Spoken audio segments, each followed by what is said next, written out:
of July to order now. I'd like to acknowledge and respect the Indigenous peoples within whose traditional lands we're meeting today. We're going to go through the adoption of the agenda, and then I see we have one guest director this time, Director Main. After that agenda, we will offer freedom of the floor to our guests. So, do we have a motion to adopt the agenda as presented? Chair Watson, Director Kearney, from staff or anybody with any additions or deletions? I think everything's been adjusted. Hearing none, all in favor? Any opposed? Thank you. Oh, and I should note, Carly is filling our administrative function this meeting, and she's already done roll call and check that we have quorum and full attendance, and Director David Off was able to hear us. We did a sound check. So, freedom of the floor, Director May. It's good to see you here at these meetings. It's nice that you pay attention to our rural areas. Motion for freedom of the floor, Director Cunningham, seconded. All in favor? So, thank you. Please add your wisdom and thoughts to the meeting as we go. Well, thank you, and I'm happy to be here. Great. So we've received the minutes, and of course they've already gone to board, and I haven't heard any concerns over them. So that's item 5. Delegations, we have 2 delegations at this open meeting. Under item 7.4, we have Judith Levinson, and we also will have online for item 7.5, Chad Marlett from Cypress Land Services. So when we get to those, we'll have the delegations come forward. So under planning and building, item 7.1 is a development variance permit, Keener, Waterloo Road, electoral area J. I see Zach, you've got you're welcome. You've got quite a stack of items all in a row here this morning. Podium. And a podium, there we go. We've all read the report. There's no delegation here, but the Coles notes, I guess, if you would, Zach, of what this variance entails, and then we'll go into the discussion. Yeah, thanks, Chair Jackman. It's a development variance permit application to reduce the front yard setback for an accessory building. There is an existing building in approximately the same location where the new building would be constructed. But the plan is obviously to remove that building that existed for, it's hard to say really, but likely previous to the zoning for this area. That is the only variance being requested, the front yard setback reduction. It will comply with all the other zoning regulations. There is one condition that I included in the recommendation to retain 3 existing coniferous trees at the front of the property, and the intention behind that is to provide some sort of a visual buffer from the public realm and the road, given that it will be approximately twice the size of that existing building. So the idea is just to create some sort of a screen from the proposed accessory building. The applicant has confirmed that there won't be any plumbing fixtures or anything like that. It really is just a detached garage. And yeah, if there's any other questions about the recommendation of the report, I'll get into those. Yeah, thank you, Zach. So questions, or we have a recommendation if somebody wants to move that. Questions? Go ahead. Well, Chair Watson and then Director Hanegraaff, go ahead. Thank you. Through the chair to staff. Just curious about the vegetation requirement. I can understand the buffering. How does that address any fire smart concerns if the trees are close to the building? And how is that going to be enforced in any way? Thank you. Right. So if there was additional information provided through the building permit application that there was concerns or hazards related to any sort of fire smart inspection, then I suppose there would be a potential rationale to maybe choose different vegetation or something along those lines. The expectation is that it won't be right adjacent to those trees, but obviously a fire smart inspector would probably be more appropriate to make that call. But certainly we would like to work with the applicant if there is some sort of risk involved in keeping those trees there. Interesting. Director Hanegraaff. I'd like to move the recommendation. Okay, thank you. Do we have a second? Seconded, and discussion?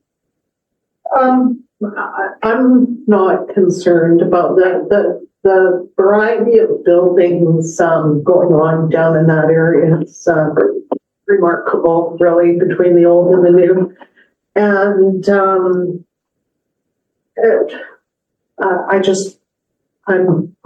what can I say? I'm not concerned. And if anything happens, I'll know because I drive by that place a couple of times a week on my way to the Waterloo Park. So, yeah, it's not, I'm not concerned in any way. Thank you. Further discussion on the recommendation? Seeing none, all in favor? Any opposed? So that is carried, and that will go to board tomorrow then. Thanks very much. So I see you didn't try and sit down, Zach. Next item, 7.2 is temporary use permit. Jansen, this is, I always pronounce this wrong. Director Weatherhead, Lower Innoquin Road. I drive by that road every time I go to Kamloops. Area K. Zach, do you want to give us the Coles notes, please? Sure.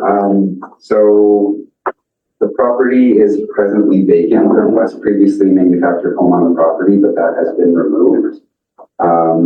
The applicant is requesting permission through this temporary use permit application to construct an accessory building prior to building the future dwelling on the property. The rationale behind that is to allow them to store construction materials, supplies for that construction project of the dwelling through that process. So this is an application type that we have seen a few times since the zoning bylaw changed to no longer permit accessory buildings prior to principal uses. It's been drafted for a period of 3 years, and there wasn't any sort of input or feedback provided by any neighbors through the mail or the notification.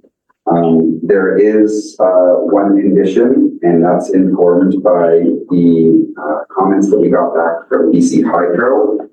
There is a historical charge in the form of an easement registered on the property, and the way it's written and structured right now is that it's a blanket easement that essentially applies to the whole property, and it's related to flood risk and hazard related to Arrow Lake, which is kind of surprising because this property is right out the hill from the present shoreline of Arrow Lake.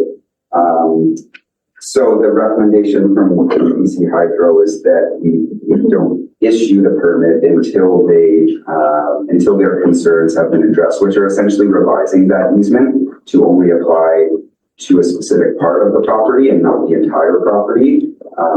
How that easement is eventually structured would be informed by a geotechnical report that would have to be completed at the expense of the applicant. They've been made aware of this by both myself and BC Hydro, so they're pretty clear on the process moving forward.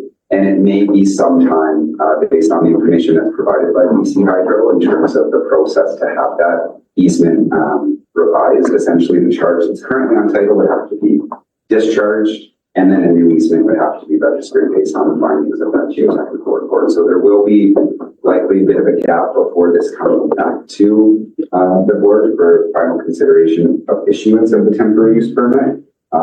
So that's why there isn't any sort of a timeline at this point in time. Yeah, again, if there's any questions about the report or the recommendation. Yeah, thanks. So the one question I'd already posed, actually calling the agenda prep, sort of the order of things. This is a notification, which doesn't take any firm action. So obviously, as you say, it'll come back.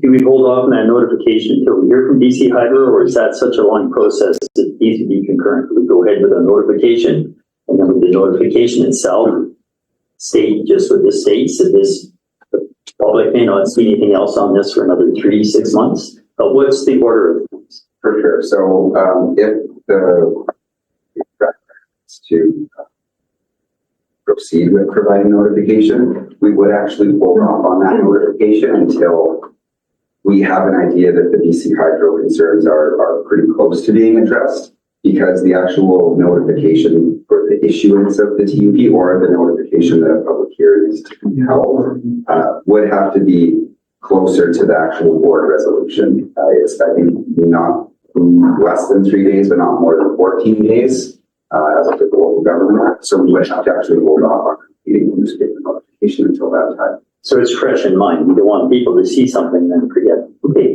other questions? Director Popoff, Chair Watson, go ahead, please. Yeah, thank you, Chair.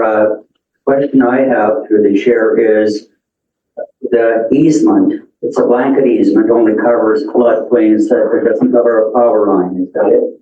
That's my understanding, yeah, based on the comments that I got back from these. And kind of supplemental on that for a supplement is there at the request of BC Hydro that the easement be changed, or is it at the request of the owners? Because a blanket easement is a standard procedure that utilities use, and that way they restrict themselves to a certain location and they understanding what they're drawing. Now, is it at the request of Hydro or is it the request of the owner? Through the chair, it was at the request of BC Hydro that this easement be revised. But obviously the applicant does have an interest in the easement and the restrictions not applying to the entire lot and being more focused to a specific area where there may still be some form of a hazard. Thank you. Chair Watson. Yeah, thank you. Curious about the archaeological considerations, because this would obviously have a high interest. So that could be another, I know that that's not so much through us and we can't approve the TUP and leave the archaeological responsibility to the owner, but given there's concurrent processes through this, has that been explored with the property owner? Through the chair, it hasn't been explored because through my desktop review of the provincial archaeological mapping, there was nothing specific that came up to this area. A lot of the resources, archaeological resources in this area are down closer to the present shoreline of Arrow Lake. And with this property kind of being up the slope a little bit from there, nothing came up on our preliminary review. Okay, thank you. Oh, one supplemental. Go ahead. You mentioned a public hearing. We don't usually do public hearings for TUPs, do we? Through the chair, yeah, it's not our typical process, especially when we haven't received any kind of feedback or concerns from neighbors. It is an optional step that we are authorized to conduct under the Local Government Act. But typically with these types of applications, because there's not a lot of concern or opposition, the staff recommendation is typically that we just proceed to provide notification of the permit being issued in the newspaper rather than notification of the public hearing. Thank you. Further questions, or Director Weatherhead, please go ahead. Just like to move the motion. As per the agenda, second discussion on the recommendation, Director Vandenberg. Thank you, through the chair. Just a question directed to Zach. Is there any power assets on that property currently? I don't believe so. BC Hydro being the infrastructure provider in that area would have addressed that in their comments if there was actually overhead wires or anything of that sort through the property. I don't believe there is. Sure, go ahead, supplemental. So my supplemental is, and this may be something that you can't answer, I don't know, but what gives BC Hydro then the authority to blanket a property when they don't have any assets on it? My understanding through conversations with BC Hydro staff is that when the dams were constructed on Arrow Lake, there was potential hazard for flooding, maybe not knowing how high the water level would be. So on a lot of these properties in this area, there were these easements registered over entire properties to essentially say that the BC Hydro would not be their legal preamble or vocabulary, but it was essentially to remove any obligation of being held responsible for prevent potential hazards of flooding. So it was more related to the hazards associated with the construction of the dams and the flooding of the Arrow Valley, rather than any sort of specific infrastructure on the property. Simplistic risk management. Director Weatherhead, did you want to add to that? Yeah, I'd like to add to that. There is in the original inundation mapping that was done, they couldn't predict which areas were going to flood out and which were not. And so they did allow themselves much more space to take in and that's, it's all along the lanes actually. It's, Further, Director Vandenberg? No. Further discussion on the recommendation? May I ask what recommendation we're going with? This is the recommendation to provide notification of the board's intention to consider the temporary use permit. So this is kind of a baby step as per the agenda. And that's got the BC Hydro subject to. Seeing no further discussion, everybody in favor of the recommendation? Anyone opposed? So that's carried and we'll go to board tomorrow as well. 7.3, this is non-adhering residential use measures along Highway 6 in Area G. You will note that in May we referred it to the July RAC, and staff's request or recommendation now is that we further refer it to the August 14th RAC meeting, which is so that it just be a straightforward referral. So that's where I'd like to go first, because staff isn't apparently ready, or before we move a referral recommendation, do you want to comment on why you are thinking one more month is what you need? Yeah, sure. Through the chair. I was anticipating that the applicant would provide us with new information prior to the report deadline for this meeting. There was a little bit of a delay on their end, so with that information just being provided at the end of last week, I wasn't able to prepare a revised report for this meeting. So I'm confident now that we have that revised information from them, we can meet that August deadline. But that is why we're not prepared to make the recommendation. Okay, thank you. So without reviewing necessarily the whole thing right now, any other questions for staff prior to referral? Director Cunningham? No, I was going to move referral. Go ahead if you wish. Move referral. Do we have a second? No discussion except the proprietary issues, which we heard what they were. All in favor? Anyone opposed? So that is carried. Thanks. That refers to next one. Okay, we're at item 7.4. We do have our delegation for this item. This is a site-specific exemption to floodplain management bylaw, Levinson on Bilby Road in Area E. So we have, if you both wanted to come and sit at the table, I don't know if we can make room. We have, sorry, I buried your names. It was Judith, and I didn't catch your name, sir. Raj. I'm Raj. Judith and Raj. Levinson. So, we all have read a report prepared by Zach. You could ask Zach to give a little bit of an introduction, but actually, normally what we do is give you an opportunity if you wanted to add anything to any information to what we've seen in the report, or whether you just prefer to answer questions. I can just add that there are some requirements, but I don't know what the proper word is for that, that need to be addressed for interior health and probably for this committee by the septic designing engineer by Highland Constructing, and he did work on that yesterday. They have been addressed.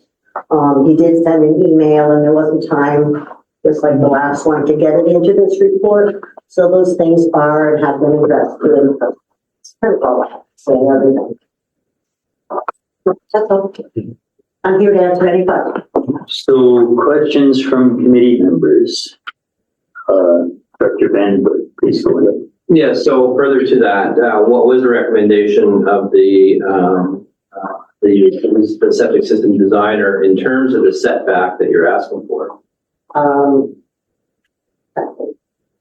Did you get those printed? I didn't yet, and it might be better just because I haven't even had a chance to review this. They were just sent to me this morning. It might be better just to hold off on questions specific to what the engineer has submitted based on the fact that it's got to review that and determine if it has all the conditions. So maybe I'm jumping the gun here, but okay, I'll just let follow up. Go ahead. I guess my concern is if the request is to approve this floodplain exemption without that data, I think it's a little premature. from my point of view, because that is a critical portion to how this setback can be done safely without any environmental concerns. And without that information before us, I'm a little bit short on being able to approve your exemption.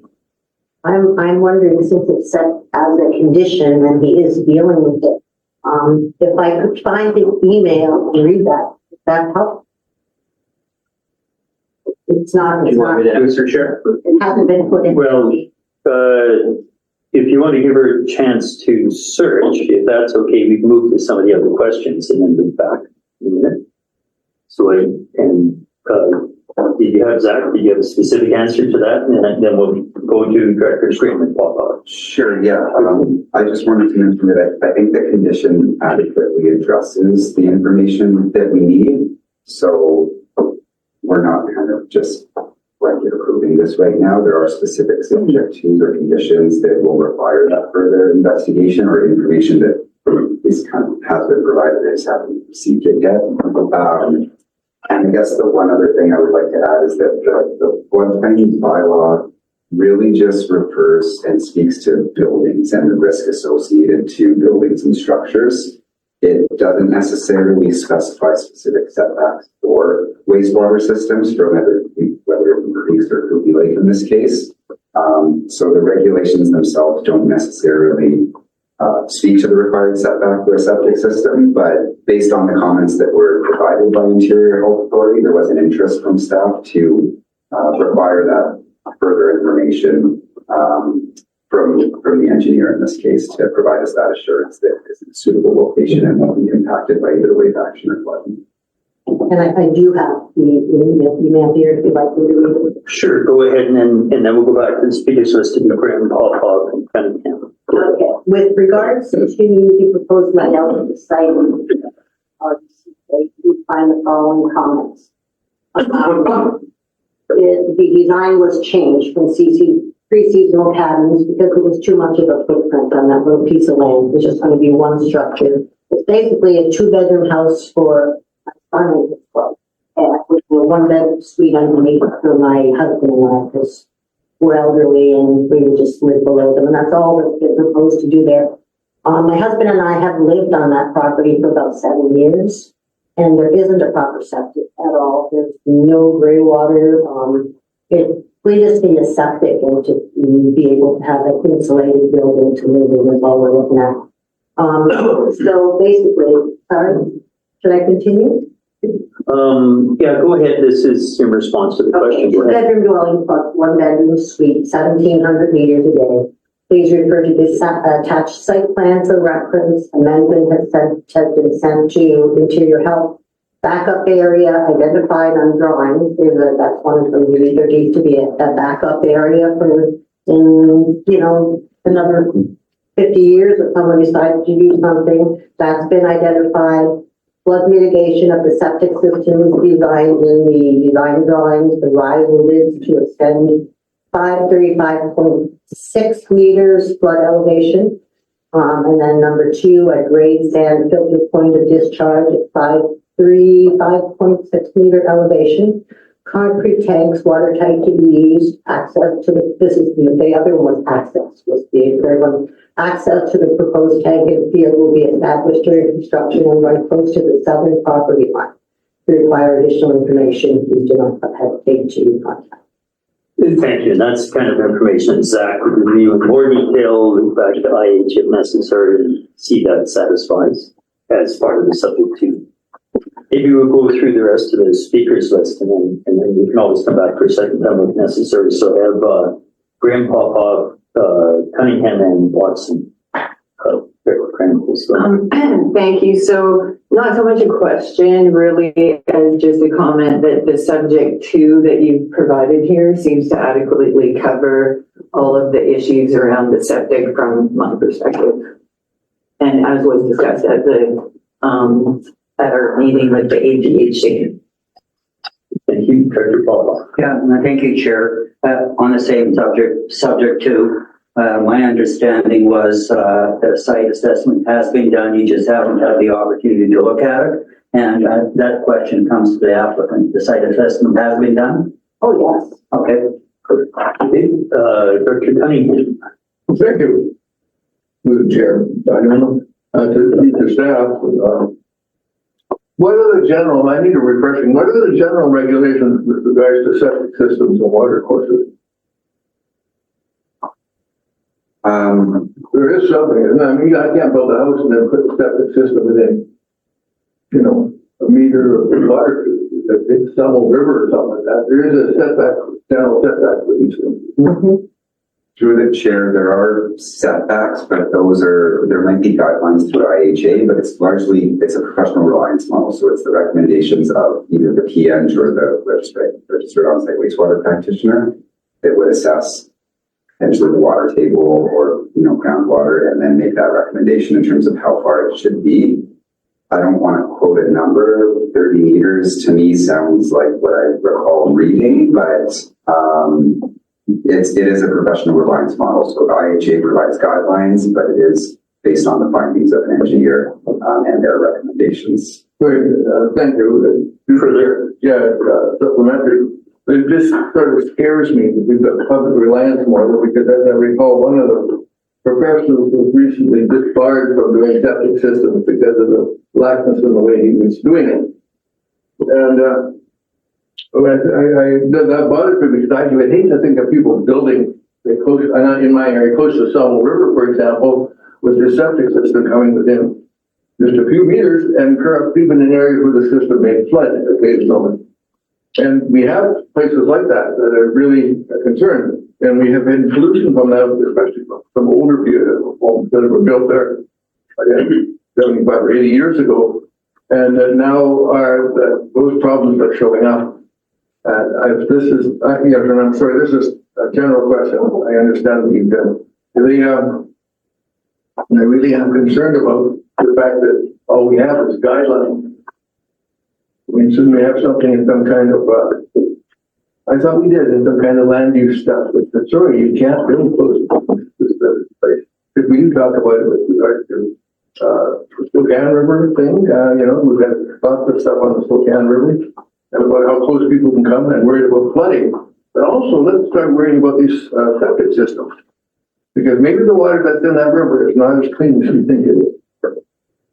There is a requirement if certain critical components of a septic disposal system are subject to inundation flooding, it moves away from Interior Health Authority, moves to Ministry of Environment.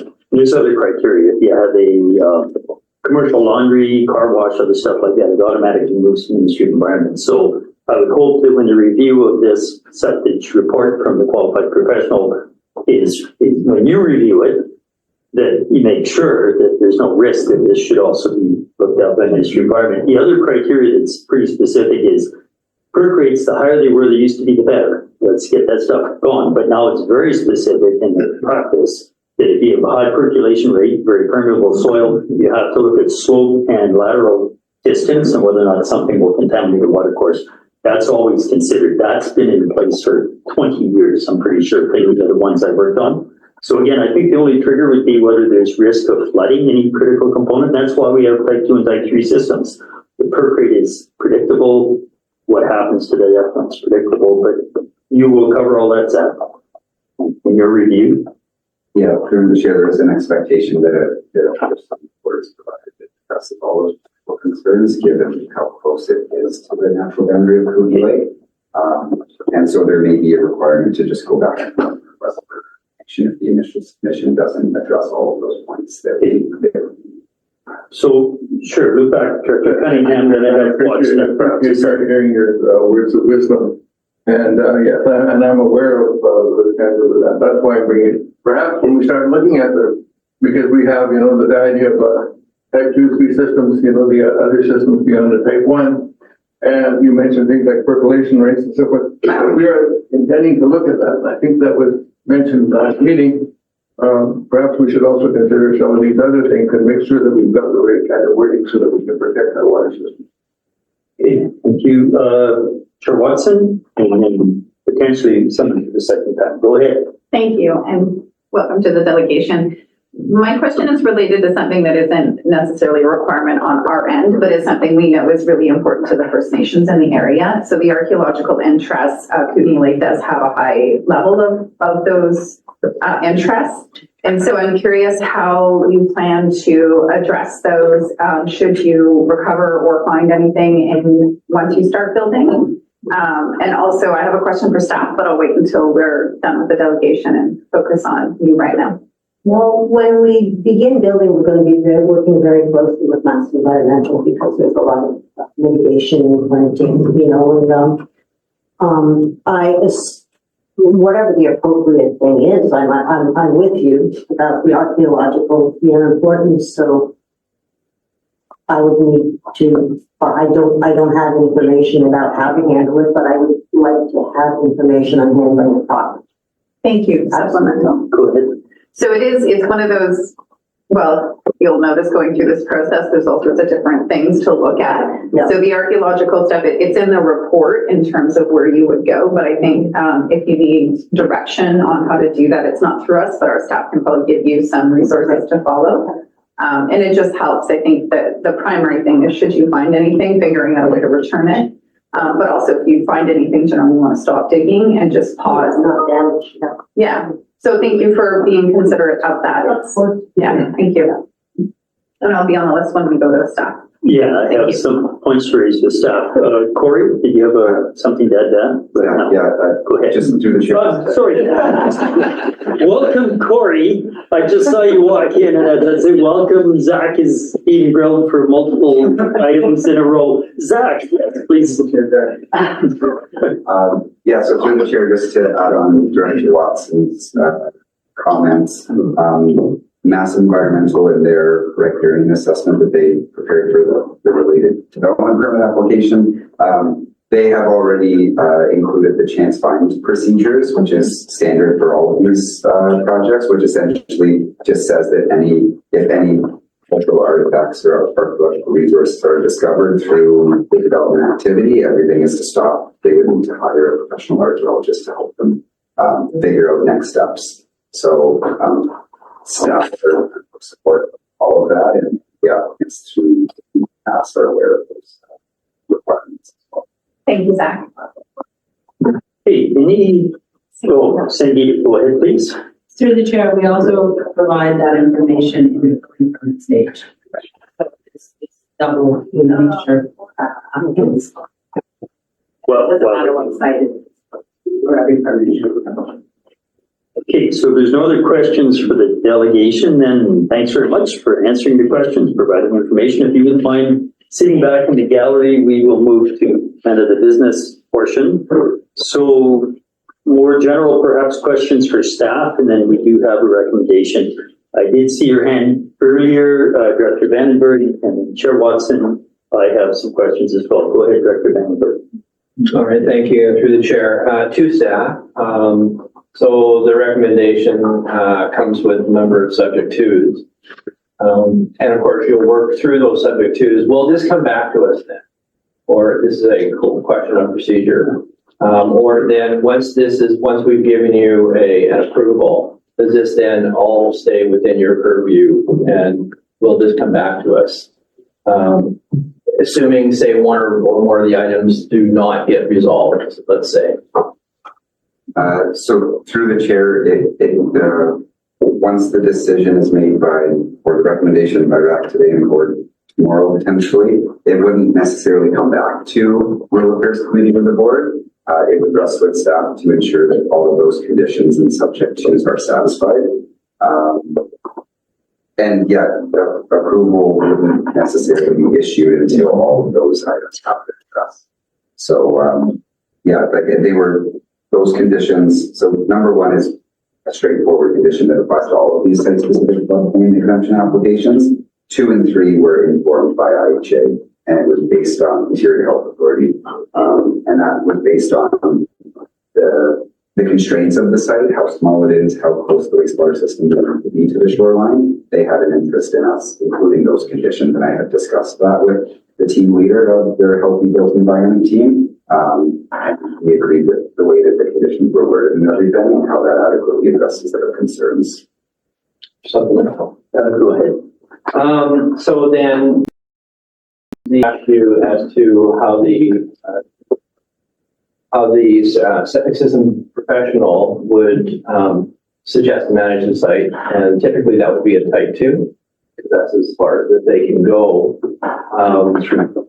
How do you determine that the type 2 in fact is adequate before considering that it ought to go to type 3, an engineered solution?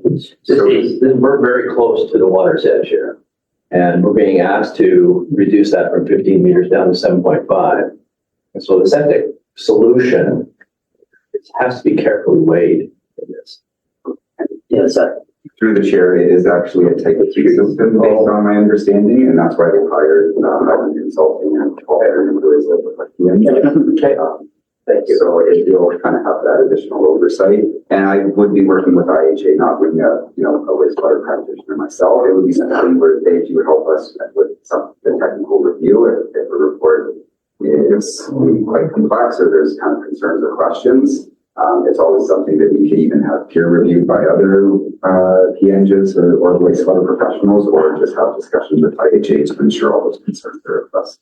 Thanks, Zach. Yeah, thank you. So through the chair to staff, what I'm curious about, and we did kind of address it with the archaeological question, and grateful that staff assists so much in these things outside of our kind of boxes to check. Thank you. What I am curious about is we do know from the Tanaka that the 30-meter area within the high water mark is of high interest. So I'm glad the archaeological is going to be addressed, but we also know that my assumption would be, based on what I've heard, that any kind of activity whatsoever is very much of concern to them. We know we don't refer the floodplain exemptions to them, but how are we addressing, we have DPA in place, but again, the DPA doesn't actually prevent that development. I'm not saying we should. I'm just wanting to acknowledge that Tanaka has been really clear with development on the foreshore as being highly concerned to them. So how do we share that with them? How do we let them know how we're mitigating it, or how we're requiring mitigation through Mass Environmental, the type of system, all that kind of stuff? How is that being communicated so they feel respected in their concerns?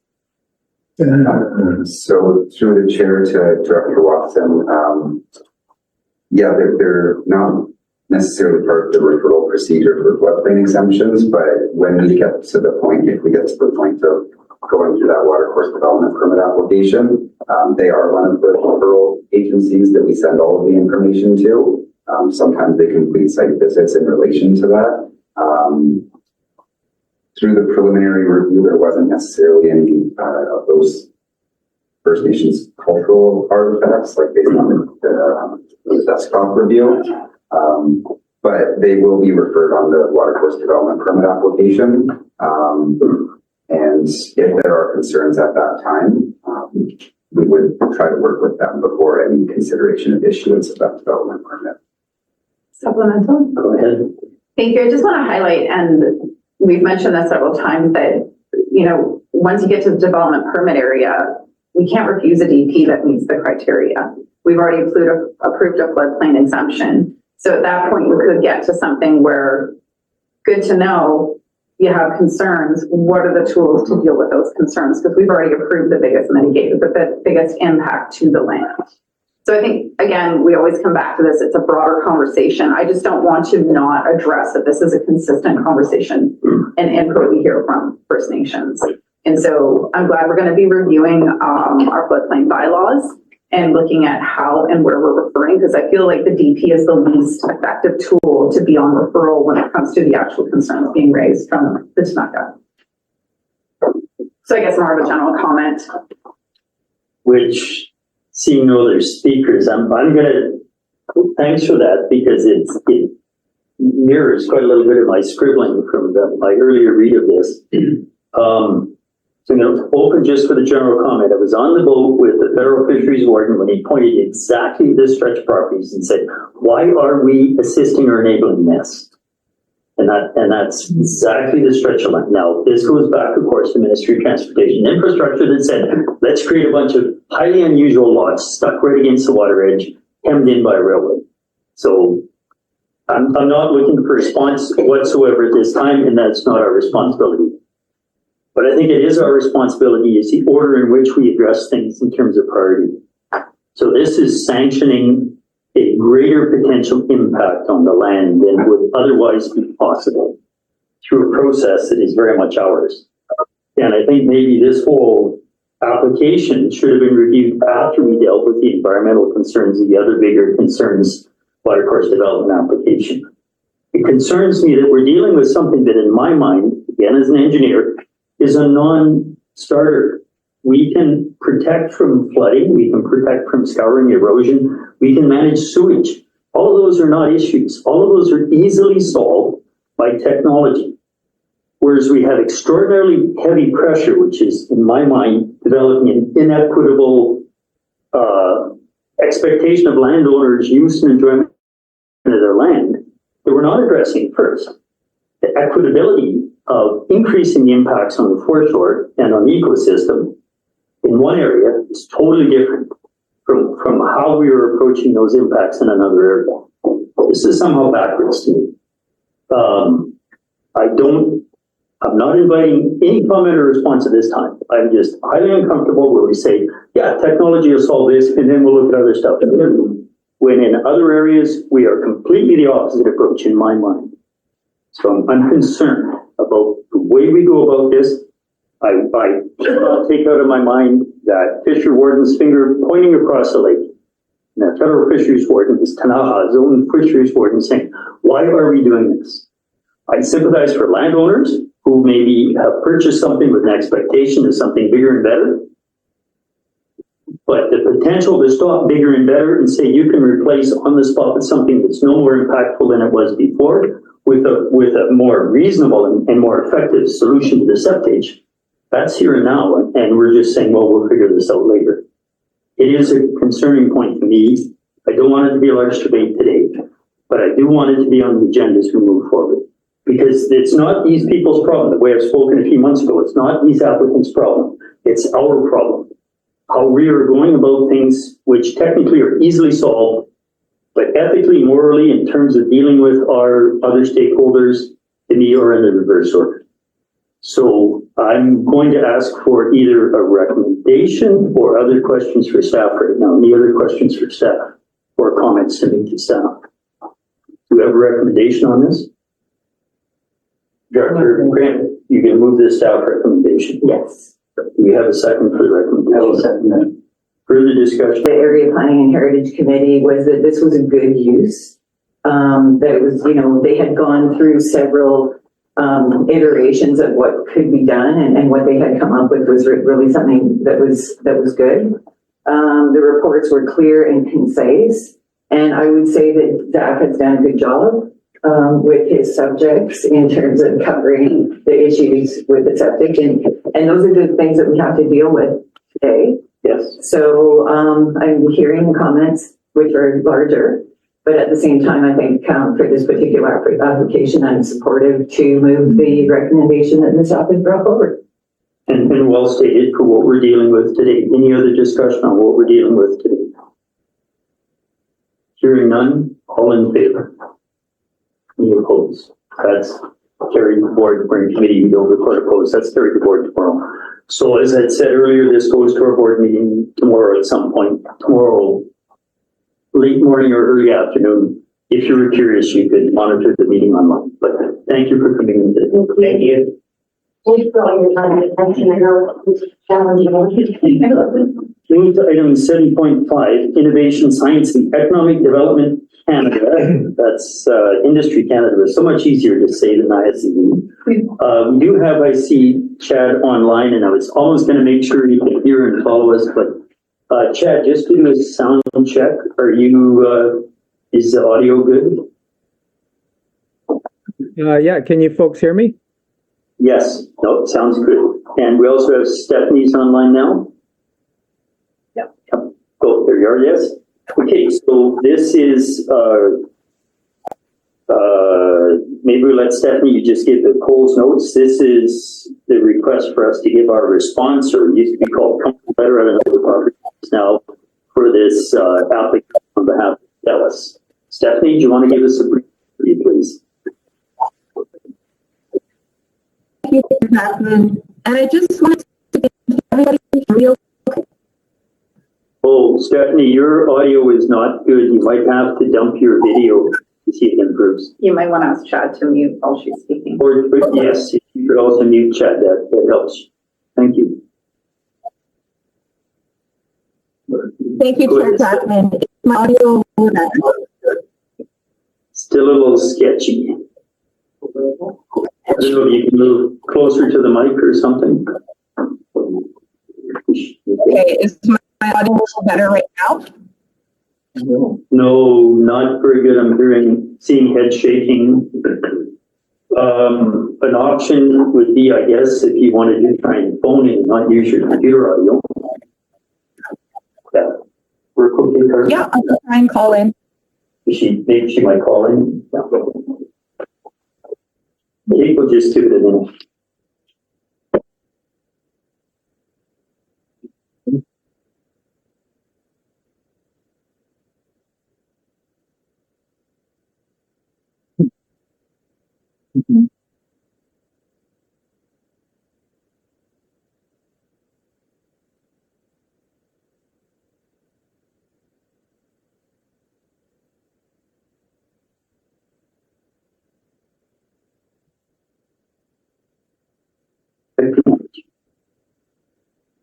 Still the jinx, but we're doing pretty good 45 minutes in. Touching.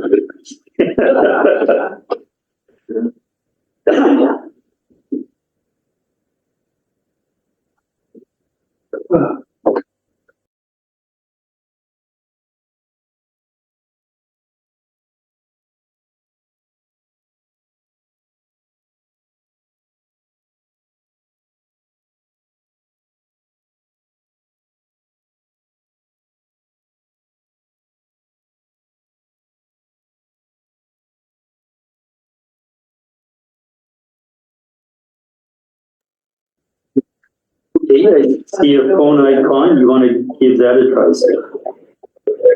Hello, it's Stephanie Johnson calling in. That's better, but you have to mute your computer or. My computer is muted. The volume on the computer. You have to knock your computer volume down so that it's not picking up your words.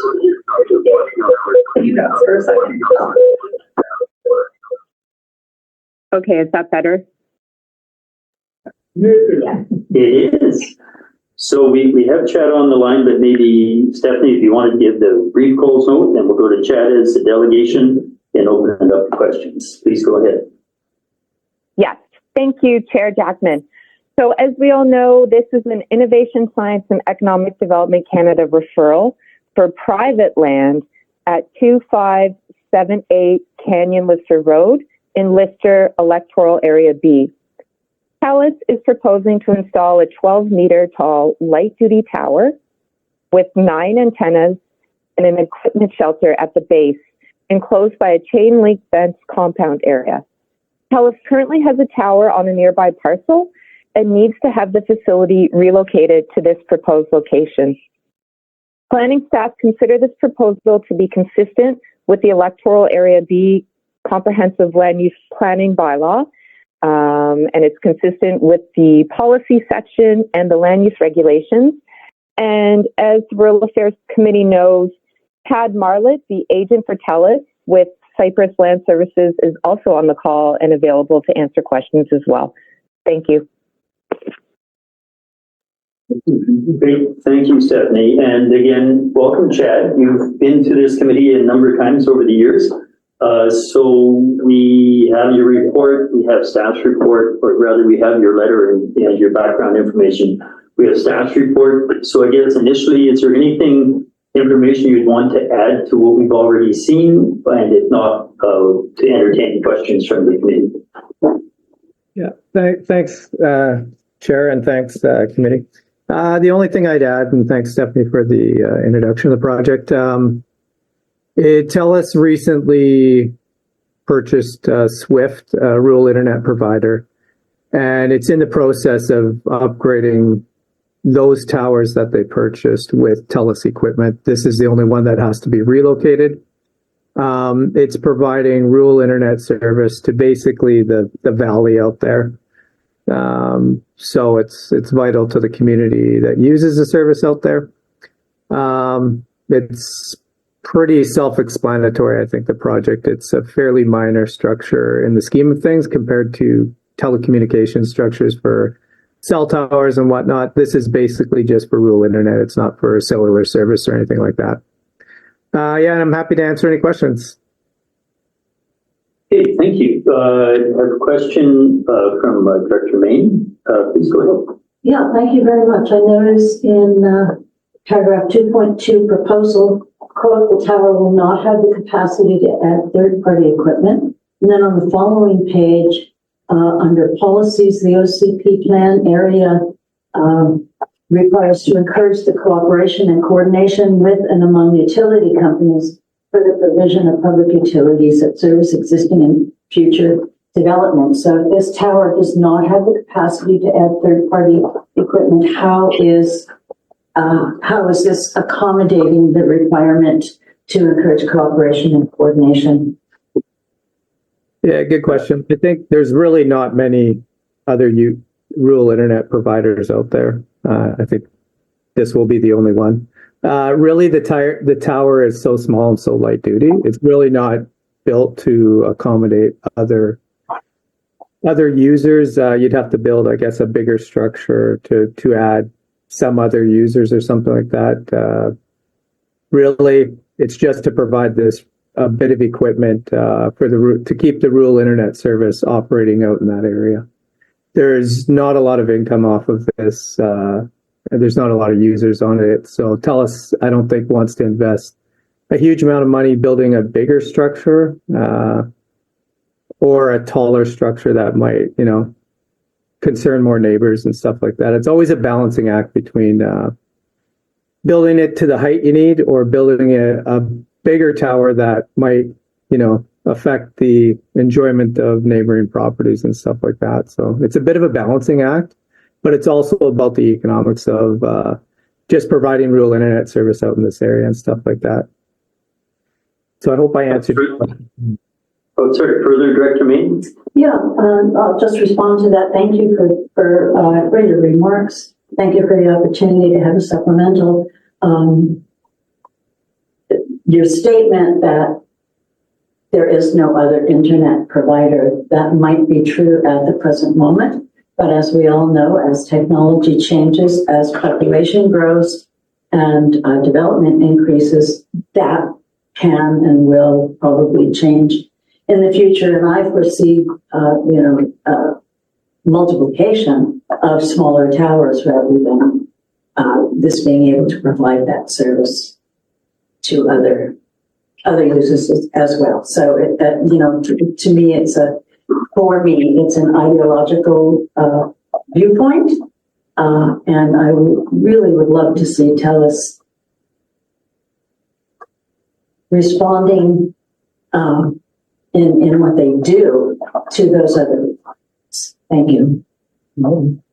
Okay, and yeah, I don't think there's anything more you can respond to that on that chat unless you wanted to. Otherwise, I can go to the other speakers list. I have Directors Cunningham, Popoff, and Vandenberg. Director Cunningham. Yes, thank you. My question is a little bit technical. How many users are planned for that system right at this point? And my second question is, how exactly will it work from the tower to the user? Will the user have their own little dish that it will take it to their own to their router? Somewhat the same as we have with the railroad in other areas of the regional district. Could you explain the exact way in which the design works and then also the number of users planned at this time?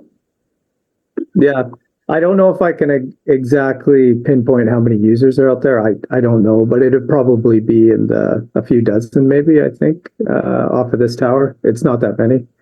And yeah, it would work the same as the existing equipment works now. It'll just be a little more robust, the equipment, and probably provide a bit better service and coverage and speed and capacity than Swift had out there. So, but it works essentially the same way. You'd have a little piece of equipment on the outside of your home, grab the signal and be rerouted and transmitted throughout your house or buildings or whatever you have out there. Supplemental. And supplementary, how will the signal get to the TELUS tower? How will, sorry, the people? No, how will the signal, the internet signal, how will that get to the TELUS tower to be distributed?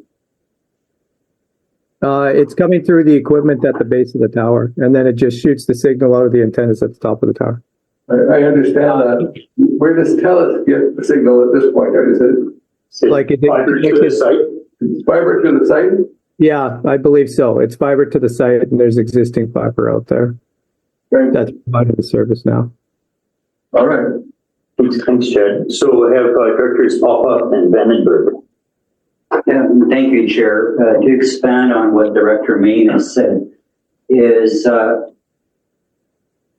there should be encouragement for telecom providers when they build a tower to consider co-locating with another service provider that wants to come into the area. Building a tower explicitly just for one telecom provider is not a good thing. We've seen this happen in the cusp where we have one tower and then another provider comes in there, wants to build another tower.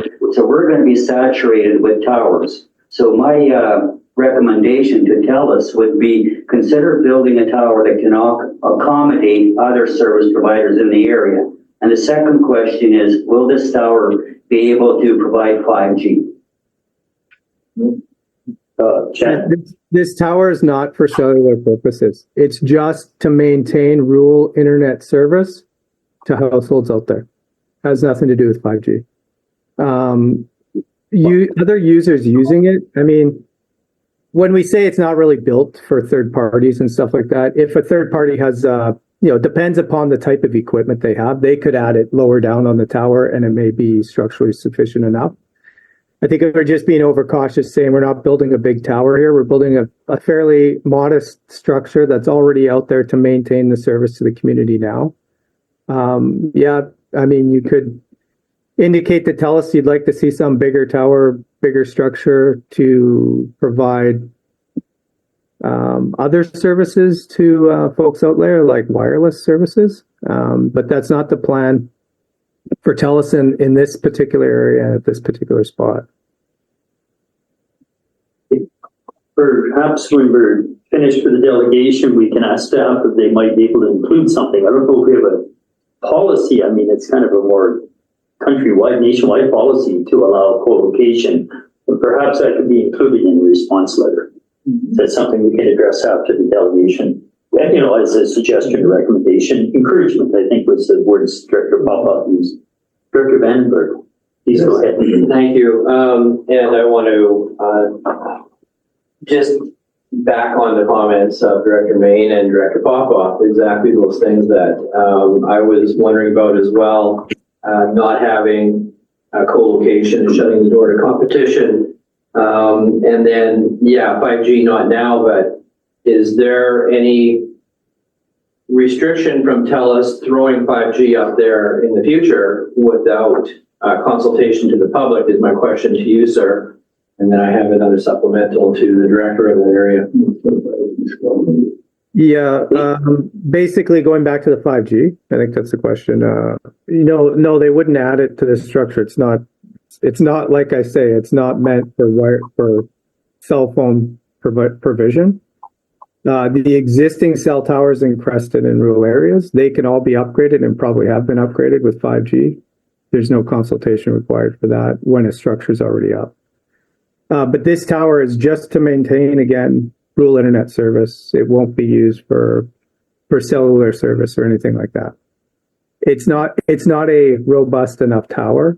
It's not big enough, but it's not structurally sound enough to add the equipment you'd need for cellular services. Supplemental, go ahead, Director. And I'll just reiterate Director Popoff's concern with the multitude of towers that will be popping up in this area if the current one isn't thought about in terms of the future. But my question is to Director Tierney, and having gone through this in Wendell myself, have you seen or heard of a lot of people in the area feeding back and being satisfied with the information that's been provided to them? because in Wendell, it was extremely hot and contentious. Yeah, I mean, that was a very different tower. It was a much bigger tower providing wireless services like cellular services and 5G services. That seems to get people a little more riled up.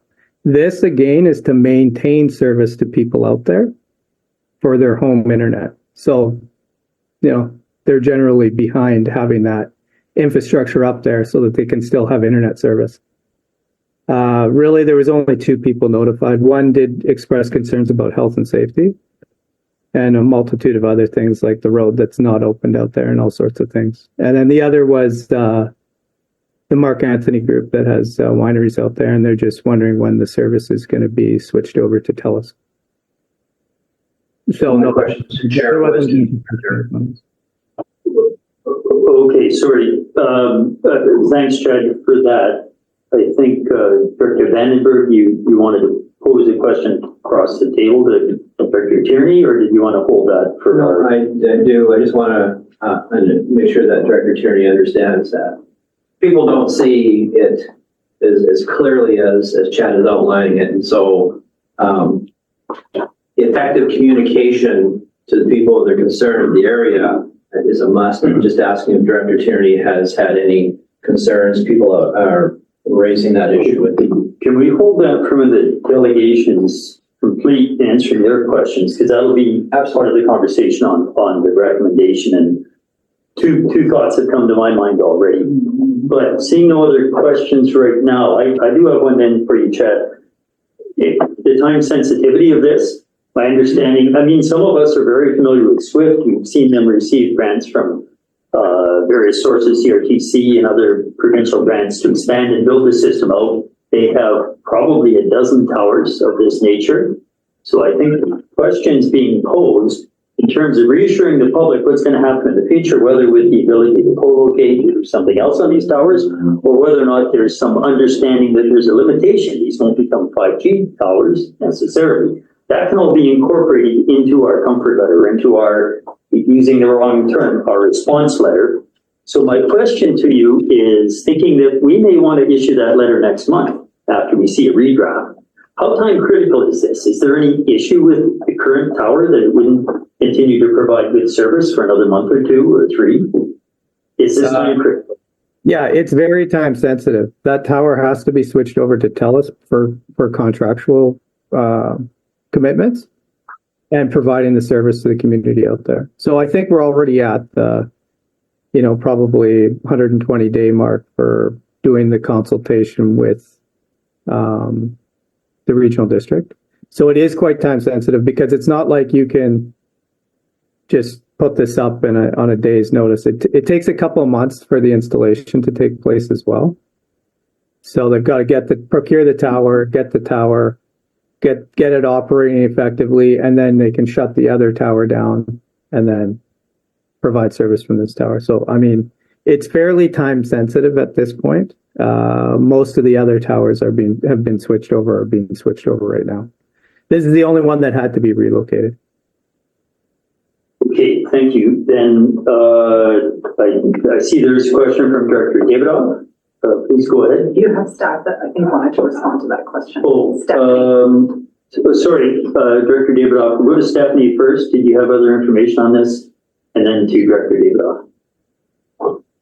Thank you. Through the chair, I just wanted to comment respecting TELUS's timelines here, that whatever feedback we receive around the committee table here today will form part of the minutes and recommendations. Staff are happy to incorporate that into a revised letter to circulate back out so we can ensure that the committee's feedback and direction is in that response letter because what's attached to the staff report package is merely a draft.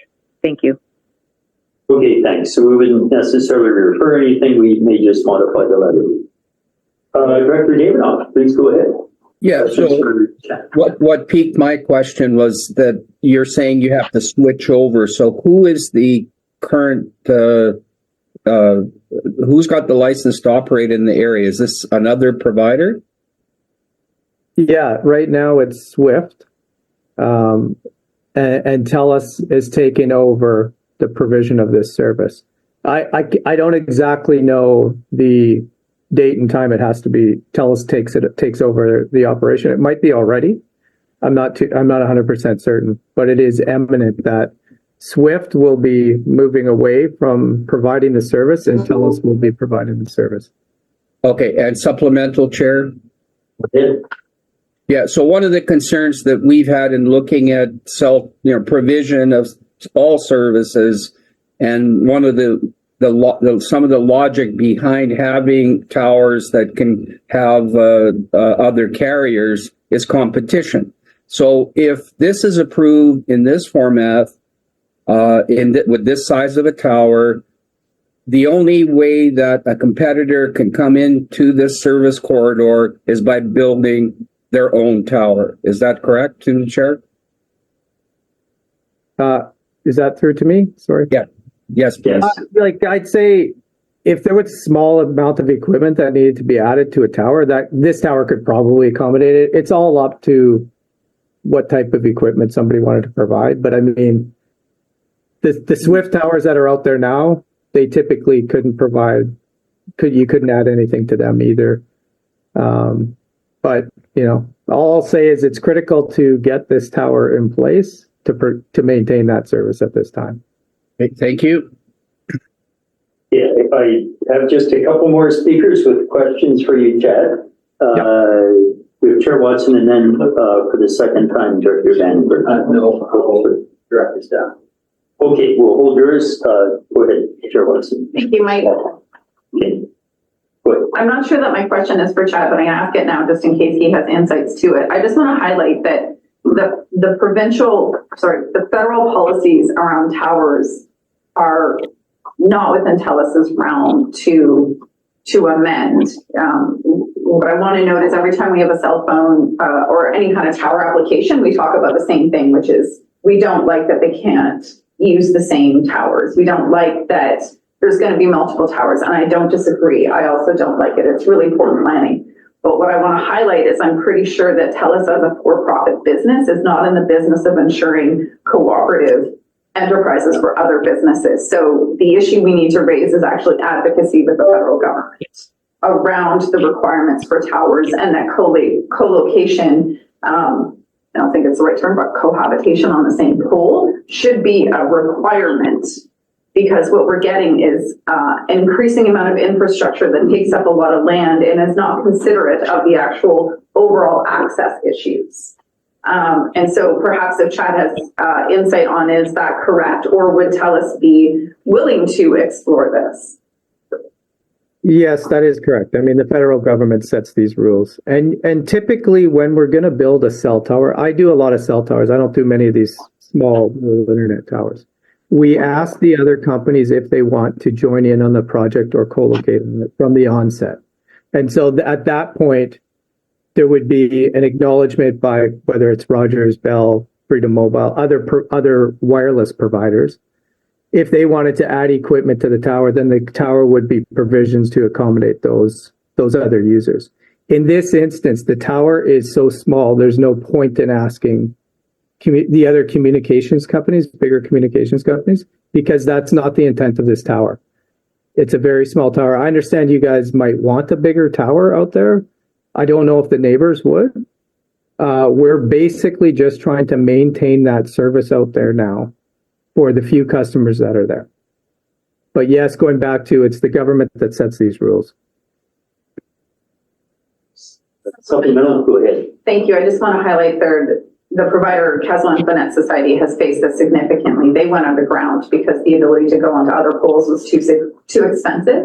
And it is a part of the CRTLGC advocacy work that doesn't fall under the treaty, but it is very much a part of the energy and communications aspects of rural communities that is highlighted. So I really feel like this is an important advocacy piece, but I don't see it resting with this current application.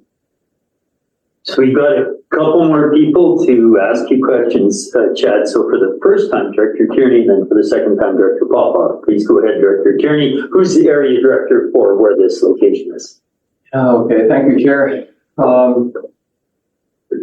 Yeah, I think my only question relates to how much consultation TELUS is required to do. I know that in this case, with the lack of people that are concerned about this, they would not want to see a larger tower. It's quite a sensitive area that way. And the tower that's proposed is more appropriate for the community, more acceptable. The other provider out there is Shaw. There's a telephone and old coax cable. Coax cable is how it's distributed. They've been a much more reliable provider. Rogers now, of course. Swift has was bought out by TELUS, and it was very difficult for their signal to be received by many of the residents out there. So I believe this is an effort to make that easier to connect to TELUS. And as I say, it's the design is appropriate, but I guess my question is more around consultation. Now you say you only got 2 people responded. Was there only, 2 residences notified about this, or how big a consultation do you put out there? Yeah. Basically, the 2 neighbors that could possibly see the tower. One of the neighbors already has the existing equipment, so it was the 2 neighbors that are adjacent to the property that could possibly see the tower. This is obvious. There are very large parcels out there, so it was both those neighbors that were notified in writing. Thank you.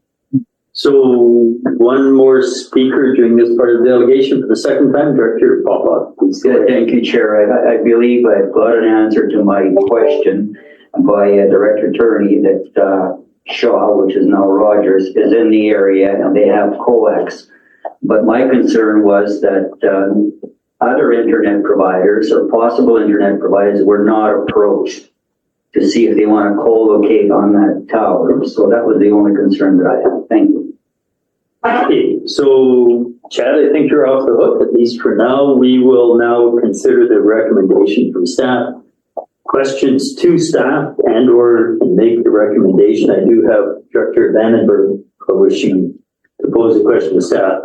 Quickly before though, maybe I will note that I believe TELUS's wholly owned subsidiary already bought out Swift in its entirety a year ago, many months ago. So any contractual changes will be kind of internal to TELUS, I expect. But Stephanie's also advised that if we have 2 or 3 phrases or words or lines we want to add to this letter, we can do that very quickly and still get it out of your hand to the board tomorrow. Director Vandenberg and Cunningham, questions for staff or recommendation? Yes, thank you through the chair to Stephanie.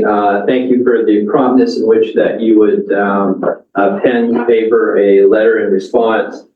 And so my questions are around that effort that you put forward in that letter, reflecting the comments and concerns from this group. Does that in any way form conditions to this approval? Or is it just nice to get your letter and we're just going to continue type of approach or attitude?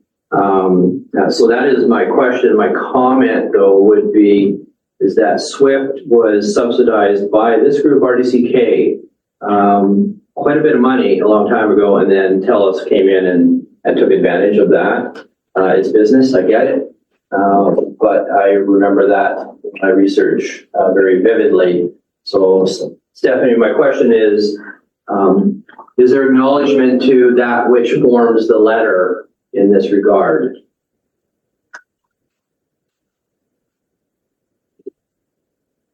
Thank you. Through the chair, as the Rural Affairs Committee knows, we are also a referral body to the federal government, Innovation, Science and Economic Development Canada.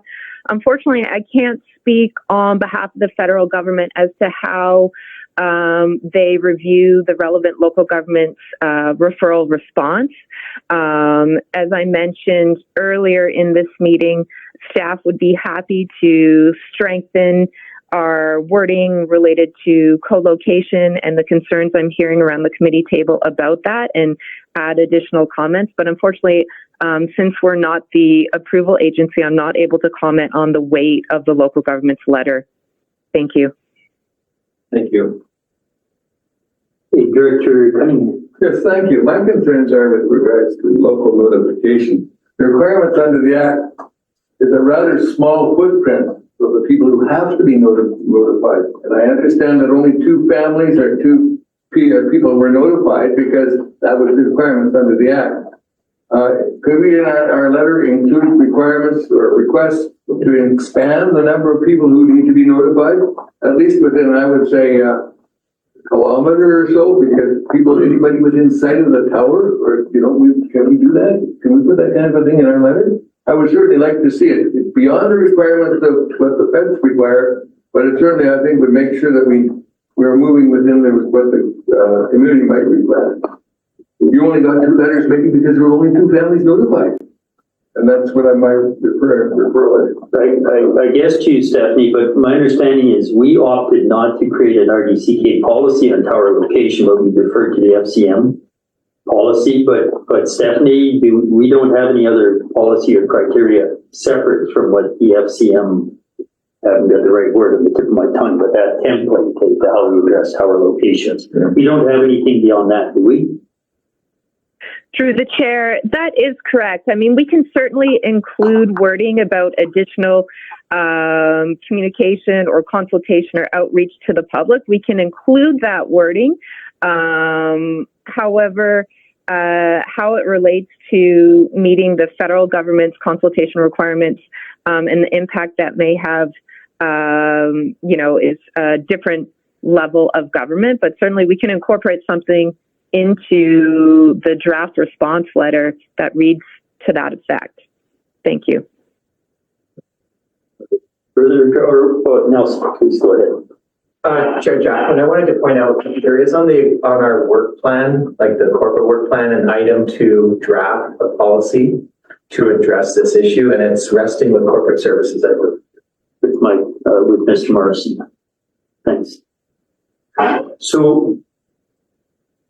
Director Van Bergen. Just one thing further, if you will indulge me, Mr. Chair. The letter that Stephanie is prepared to bring forward, reflecting those concerns, would it then go to our seated MP as a copy?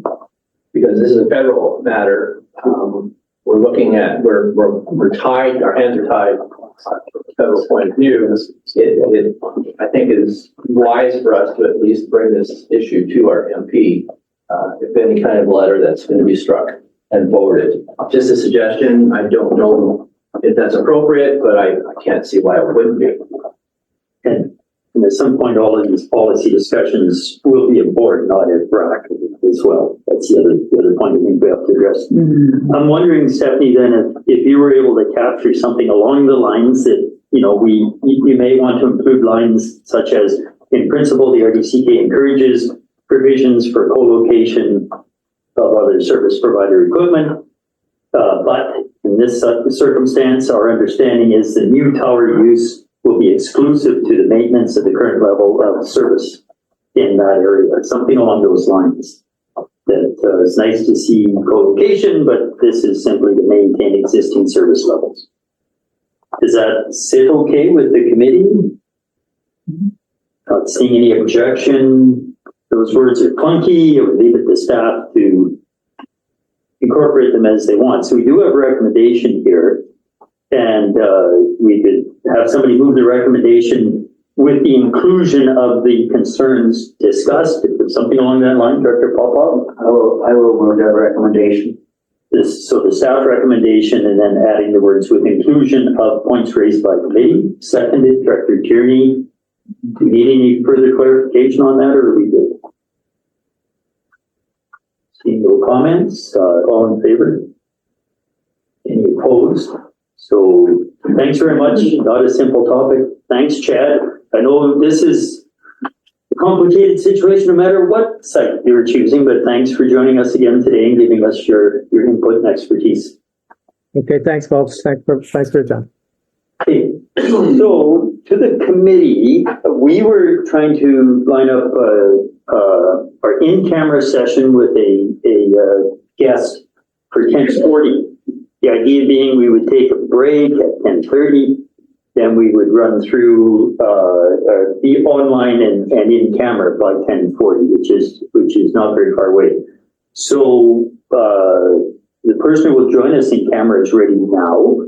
I don't know if the best idea would be get up, stretch for 10 minutes, and then say at 10:30, whether you're back or not, we will be in camera with our guest for that conversation, and then we will resume the rest of the meeting following the in-camera session. So if that is acceptable, there's two ways to go about this. I think the cleanest is if we have a motion to exclude the public from the meeting now. So moved, seconded. All in favor?